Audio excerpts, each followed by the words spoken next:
So let's talk about compassion. Words are a funny thing, aren't they? Human language is a funny thing. We moved this concept of compassion from the root origin of the word, which means to suffer with,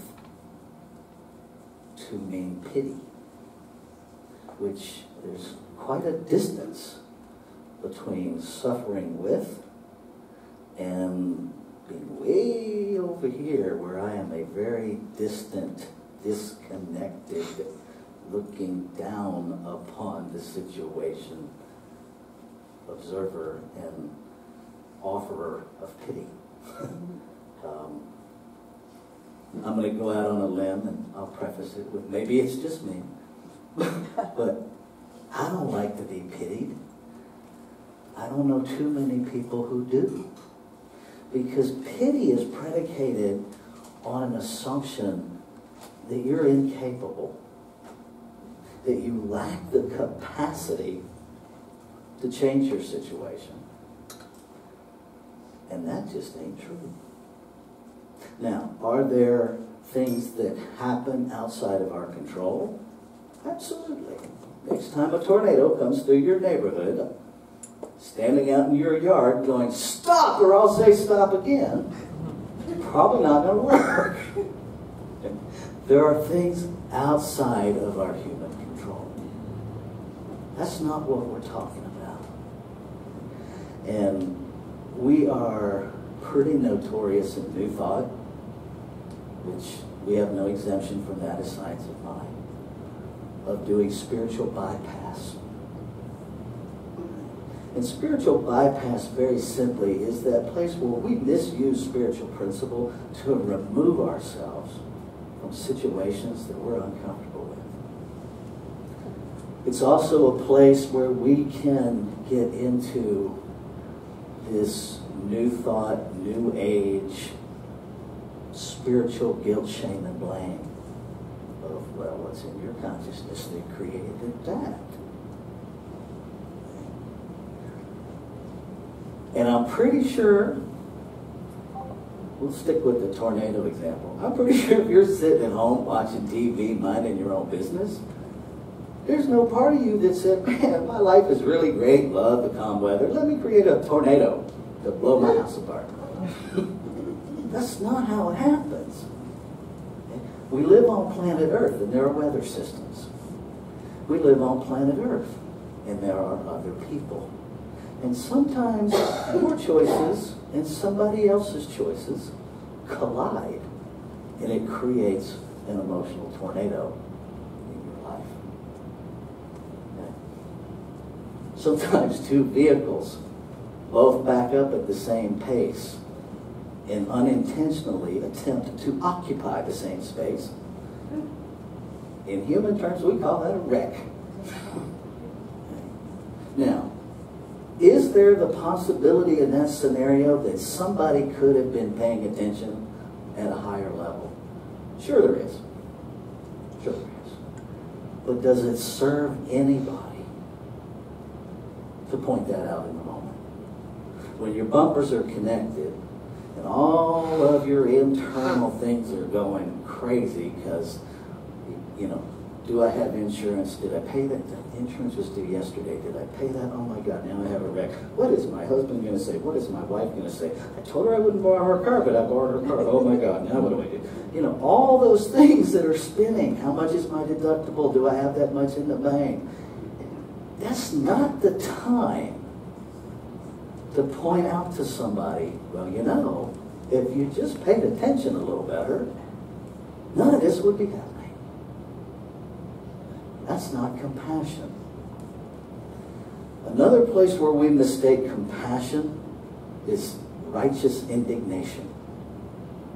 When we see somebody or a group of people being harmed, and it triggers something in us that gives us permission to act out against something, that's not compassion. Compassion is being with the people that we see that are suffering.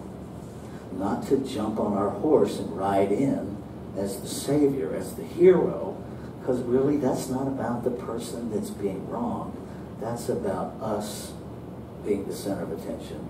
And we are, in fact, in those moments, using someone else's suffering to elevate our ego. It's not compassion. But oftentimes we're confused that it is. Well, I did it because I cared about them. Not so much. Not so much. We talked a little bit about this last week. If we really cared, if people are going hungry, and we put all of our energy into fighting against who we perceive as creating that problem, and none of our energy doing what the folks at the upper room do and feeding people, that's not compassion. That's confusion. Okay? It's confusion with our ego, and it's operating from that lower realm of consciousness.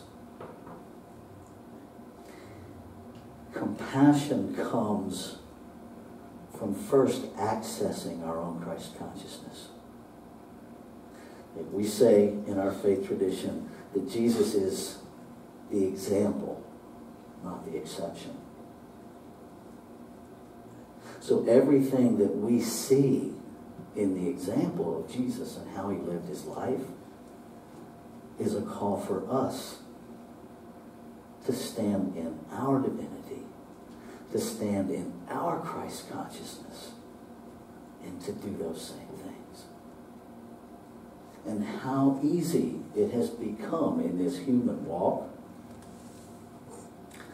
to sit on the side of the ditch in our mental lawn chairs, in our emotional lawn chairs, and look down into the ditch and go, man, that's really hard. I feel really bad for those people in the ditch. Sure wish there wasn't a ditch. Sure wish there was nobody in the ditch if there's going to be a ditch. It must be really hard to be in that ditch. And I would invite you to consider that there is nothing compassionate about that lawn chair approach. That is a place where we have effectively distanced ourselves from the discomfort of what it must be like to be in the ditch. And that real compassion gets in the ditch. Gets in the ditch and says, dude, I don't know how you got down here. I don't even care. Do you want out of the ditch? And how can I help you get out of the ditch? Some of us do that from the edge of the ditch. Hey, how you doing down there? Can I help? That's a level of compassion. But what stops us from getting in the ditch? Because if we really knew the power that lies within us, if we were really living our Christ consciousness, the ditch has no power. It has no power. So there's no problem, there's no risk of me going into the ditch with you. Because I know there's not really a ditch. Now there's a physical ditch, I see it, I can touch it. If I'm down in there, my perspective changes. But it has no power over the power that lies within you. That's compassion in action. When I was preparing for this talk, an incident came up over and over again in my memory that, quite honestly, I never even considered it to be compassionate. It was part of my job. But when something comes up 3 times, I surrender. It's like, okay. I was managing a security company up in Santa Rosa. And I'm pausing because this is really tender. One of our contracts was for a pizza place. And it was a call response contract. The only time that we went there was if there was a problem. And our job was to go and remove the problem. And so the call came, and I'm the only one in the office. I don't have any mobile officers on duty. And so I locked up the office and responded. And what I got in the call was that there was a white male adult harassing customers and being violent. When I got there, there was a homeless individual who had clearly been homeless for a long time. This individual had probably not seen a bath in months. And so I got him outside and went into my "you can't be here" spiel, and something shifted. And we sat down on the curb together, and he looked at me and he said, "Why do I have to leave?" And I said, "Well," I said, "do you want my security answer or do you want my human answer?" Now, I don't know where this came from at the time, folks. And he said, "I just want to know why I have to leave." And what came out of me was, because you scare people. You smell bad. You have feces on your shoes. You're going table to table. And they see that as an interruption, and they don't know what to do with you. And so they're afraid. That's what's really going on. And tears streaming down this man's face. And this is the power of compassion, folks. He looked at me and he said, "Why didn't they just tell me the truth? Why didn't they just tell me that instead of being mean to me?" And I didn't have an answer for that. And I still don't. How would we change our lives and the lives of everybody on this planet if we compassionately, from a place of love, told one another the truth? Mean what you say what you mean, and recognize there is never a reason to be mean when you say it. See, that's compassion in action. But to get there, we have to navigate all of the lies and all of the socialization and all of the judgments that we're carrying around in our individual consciousness. All of the distractions, all of the should that we have. And if you think you don't have any, come see me after the service. I'll help you find them. Call a practitioner. They'll help you find them. And that doesn't mean we don't have our own. We do. We help each other find them. We all have stuff to navigate. And the first part of putting compassion in action is to do our spiritual work, is to do our spiritual practice, to be willing to recognize where we're in the ditch. Because it's real easy for me to see where you're in the ditch. It's not so easy for me to own my ditches. It's not so easy for me to own that I started in a dip. And then I took out a jackhammer and dug a deeper dip. And then I involved other people who had backhoes to join me in my consciousness to excavate a really nice ditch. And then collectively we built condos. Because then living in my ditch looks really cool. And I feel sorry for you that you don't have a well-decorated ditch. And then I get really arrogant about my ditch is better than your ditch. And isn't that what we're doing right now in our culture? We're so busy pointing fingers at each other. My way or the highway. And everybody's going different directions. We have a call to do it differently. We show up and we say, we believe these teachings. And these teachings call us to a higher standard. Make no mistake. This is not a philosophy, a faith, of convenience. It is not one where you get to show up on Sunday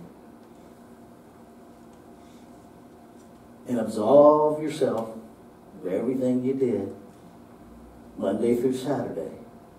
Feel really good and go run amok and come back and do that all again. That's not who we are. At least it's not who we say we are. And my call to you is to get real. Are you who you say you are, or are you just saying who you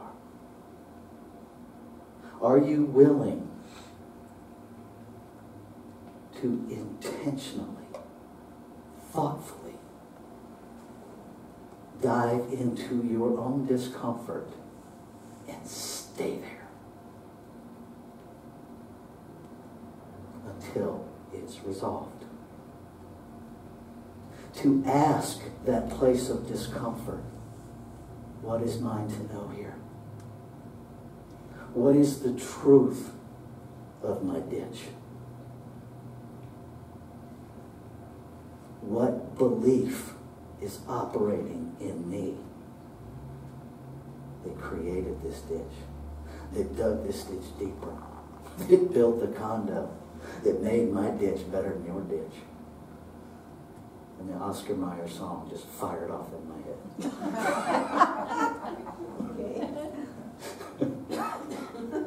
Are you willing to embrace your inner insanity? And I know this is a little heavy, or it can be perceived that way. Spiritual psychology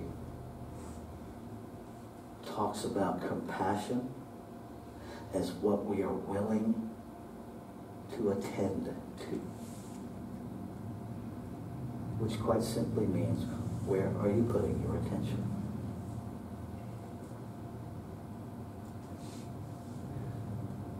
An easy thing to do.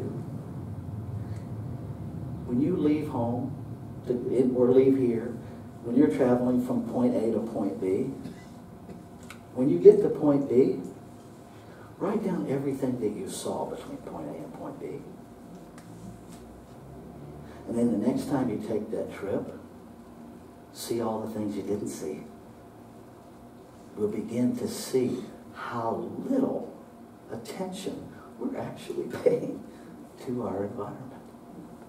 And if we're paying that little attention to what's around us, it's likely that we're paying even less attention to what's going on within us. At the end of your day, are you more irritated with things other people did or more aware of what you did. Because if your waking consciousness has a whole lot of faces that aren't yours, you got work to do. Because other people will do things. But what are you paying attention to? Because that's where we create our own experience. I recently got rear-ended here in Placerville in my truck. Now, I had some choices. I could pay attention to the man baby that all it could see was my truck. And that's just honest. That was my first, oh my God, my truck. Even before my physical well-being, the man baby thought about the truck. Now that's not making me bad. It's just recognizing what was operating in there. Okay. So then, I very quickly got beyond that to, there's probably another human being in the vehicle that hit you. You might want to check. But it's being willing to be honest about those internal scenarios. Not from a place of making us bad, but from a place of, is that really where I want to live? And making some conscious decisions. Okay. And so one of the things that I had to add in to my spiritual practice was to look at the bumper on my truck and be in gratitude every time I looked at it. And it was work. Now I'm not proud of that. There's a part of me that's like, why is this so much work? Because it's my truck. I'm like, holy moly, you're a man, baby. I love you. And really, that's how it had to happen. Is we own that stuff, and I love you. Not but I love you, and I love you. Our Christ consciousness calls us to embrace every drop of ourselves. Every drop. In the reading, it was Jesus' love for, compassion for, his tenderness for all of humanity in light of the I am. That's what we're called up for. And I think the greatest moment of compassion that I can even wrap my mind around, and I'm still working on it, is for this human being named Jesus Christ to be literally, physically hanging on a cross, tortured, murdered, and to find within himself a call to that higher consciousness that says, forgive them, they know not what they do. That's compassion in action. To be in that Christ consciousness so deeply, that is all that matters. Let's take this into prayer.